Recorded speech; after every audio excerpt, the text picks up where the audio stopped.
सत्य की खोज पे निकले हैं तो पहले जान लेना चाहिए कि सत्य क्या है।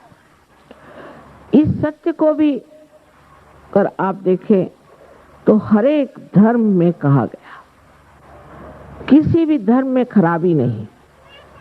आप इस्लाम को पढ़िए तो सोचिएगा कितना उत्तम धर्म है। आप हिंदू धर्म के बारे में पढ़ें तो कहेंगे कितना उत्तम धर्म है। सिखों का धर्म कितना उत्तम है, बुद्धों का धर्म कितना उत्तम है, जैनियों का धर्म कितना उत्तम है।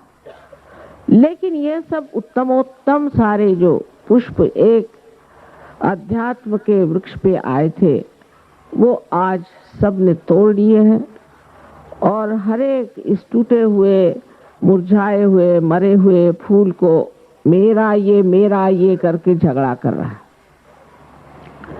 इसका भी एक कारण है कि ये जीवंत फूल क्यों टूट गए। कारण ये धर्म, कोई सा भी धर्म, या तो पैसे के पीछे दौड़ रहा है, मनी ओरिएंटेड है, और या तो सत्ता के पीछे में पावर ओरिएंटेड है। लेकिन कोई भी आत्मा के तरफ ध्यान नहीं दे रहा। जो सब धर्मों में कहा है कि आत्मानुभव लिए बगैर आप जान ही नहीं सकते कि सत्य क्या है। यहाँ तक कि महावीर और बुद्ध ने तो परमात्मा की बात नहीं की, वो निरीश्वर बात पे आ गए कि छोड़ो परमात्मा को, पहले तुम अपना आत्मा जानो। सब कहते गए एक के बाद कितनों ने ये बात कही, अपने ही देश में नहीं बाहर भी बहुत से कवियों ने, गर्टर है, विलियम ब्लेक है, लुइस है, अनेक लोगों ने आत्मा पर चर्चा की। ईसाई धर्म में तो बिल्कुल साफ लिखा गया है कि जब तक आपका पुनर्जन्म नहीं होता तब तक आप परमात्मा को जान नहीं सकते। तो उन लोगों ने अपने सर पे लगा ली पार्टी कि पुनर्जन्म हुए हैं, बॉर्न अगेन लोग, बस पार्टी लगा ली। हम ईसाई, मुसलमान, हम क्रिश्चियन, हम फलाने, पार्टी लगा ली। लेकिन कोई ईसाई हो, मुसलमान हो, क्रिश्चियन हो, कोई भी धर्म का आदमी हो, वो सब पाप कर ही सकता है। कोई सा भी पाप वो कर सकता है। फिर ये सर पे ये ब्रांड लगाने की क्या जरूरत है, उसका तो कोई असर ही नहीं। और फिर उसी को लेकर के झगड़ा भी कर सकता है। जैसे अभी मैंने सुना कि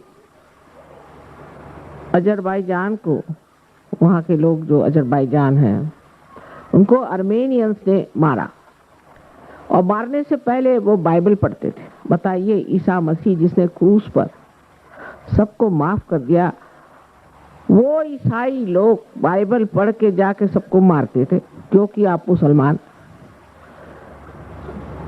इस बेअक्ली का कारण एक ही है कि धर्म की जो नींव है वो सत्य पर नहीं, असत्य पर है। बुद्ध के जमाने में भी ये बात हुई, ईसा मसीह के बाद भी यही बात हुई। ईसा मसीह के जो असली शिष्य थे वो भाग खड़े हो गए, और वहां एक गलत आदमी, पॉल नाम के आदमी ने सब ठिकाना लगा दिया। इसी प्रकार बुद्ध धर्म में मध्य मार्ग को छोड़ करके लोग कोई लेफ्ट को गए, कोई राइट को गए। जो राइट को गए वो यही हो गए जो कुछ खाना नहीं, पीना नहीं, कांटों पर सोना, और इतने क्रोधी कि उनके पास आप जाइए तो लगे कि कोई ओवन यहाँ जल रहा है। और अगर बात भी करना हो तो दूर से ही बात करिए, नहीं तो एक झापड़ी मार देंगे आपको, जिसको कहते हैं एस्केटिसिज्म। इसकी कोई जरूरत नहीं है। वो बुद्ध ने तो इसलिए किया था कि उस वक्त काम की जरूरत थी, कार्य की जरूरत थी।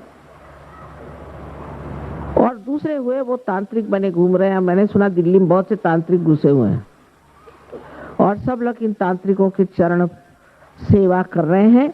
लेकिन जब ये चरण सेवा उनको प्राप्त होगी तब उसके जो परिणाम होंगे वो आप लोग उठा नहीं सके।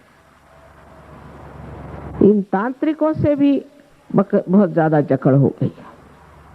इन सब से बच के रहना चाहिए।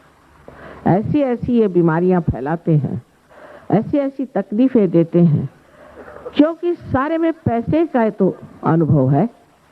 सबको पैसा चाहिए। 100 रुपया यहाँ रखिए, 200 रुपया आप रखिए, 1000 रुपया आप रखिए, तो आपके माताजी के पास स्वर्ग में हम एक गाय पहुंचा देंगे। ऐसा कौन सा एरोप्लेन है भाई जो ऐसा कार्य करता है? और हमारे यहाँ है। इस चीज का विश्वास हम लोग करते हैं और ऐसा कार्य हमने किया है।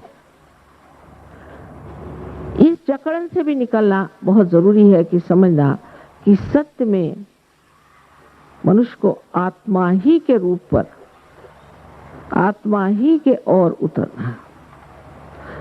किसने नहीं कहा है काहे रे बन खोज न जाई, सदा निवासी सदा अलेपा तो है संग समाई। कहे नानक बिन आपा चीन्हे, मिटे न बनक भ्रम की काई। जब आप आपा को चीनेंगे तभी आप खालिस होएंगे। अपने ऐसी ब्रांड लगाने से कोई खालिस नहीं हो सकता। खालिस का मतलब है शुद्ध होना, और शुद्ध होने के लिए कुंडलिनी है, ये साक्षात लिखा हुआ है। कबीर दास जी ने तो इतना लिखा हुआ है, पर उसको भी लोग अपने तरह से लगाते हैं। कुंडलिनी के सिवाय आपकी सफाई हो नहीं सकती। यही सफाई करने वाली माता आपके अंदर है।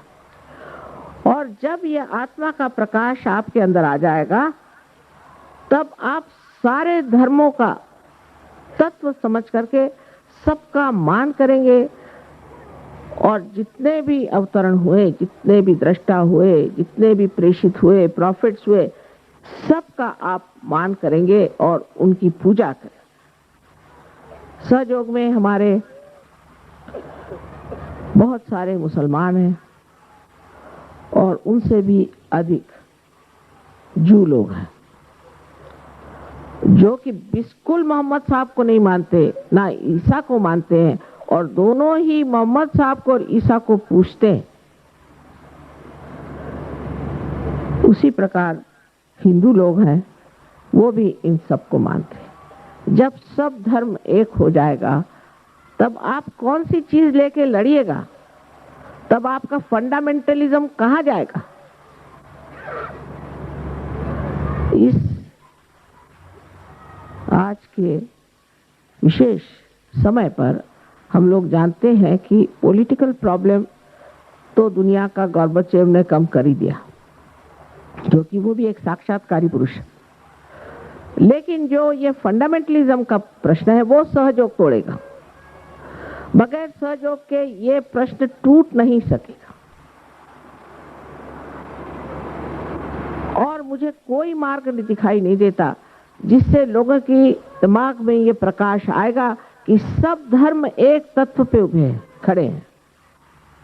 एक ही तत्व का आधार इनके अंदर है, और वो है कि संतुलन हमारे जीवन में आ जाए, और उस संतुलन के कारण हम आत्मानुभूति को प्राप्त करें। फिर ये सारे भ्रम, ये अंधविश्वास और ये गलत सलत जो हम अपने खोपड़ी पे लादे चल रहे हैं, ये सब टूट जाए। ये बहुत ही जरूरी है। जब हमारी प्रगति होती है, तब वो सबको दिखाई देती,